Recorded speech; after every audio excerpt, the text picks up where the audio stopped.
Karibu tena kwenye mwendelezo wa vipindi vyetu vya masomo ya afya. Naitwa Dr. Kahibi Bernard, daktari bingwa wa magonjwa ya uzazi na kizazi. Sasa leo, kama unapenda mada hizi ambazo ninazitoa kila mara, basi bonyeza neno subscribe ili uwe wa kwanza kupokea video ninapokuwa ninatoa video mpya.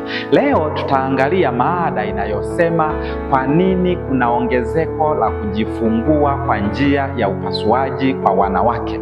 Sasa kujifungua kwa njia ya upasuaji ilianza miaka ya zamani sana, kwenye karne nyingi zilizopita, kuanzia mwaka 1600 huko. Lakini wakati huo hii haikuwa njia sahihi ya kujifungua. Kwa sababu gani?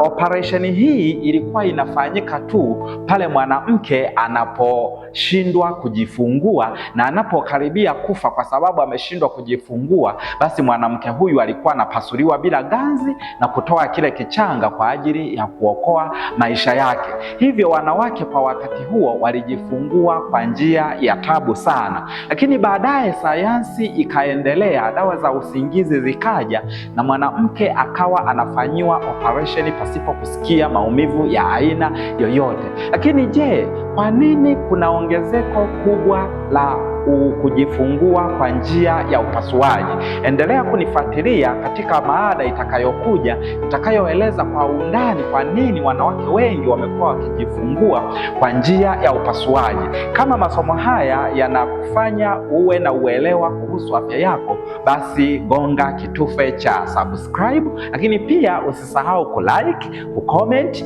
na hata kama una swali basi unaweza ukauliza kwenye chaneli yangu, nitakujibu na utapata uelewa wa pamoja. Asante kwa kunisikiliza.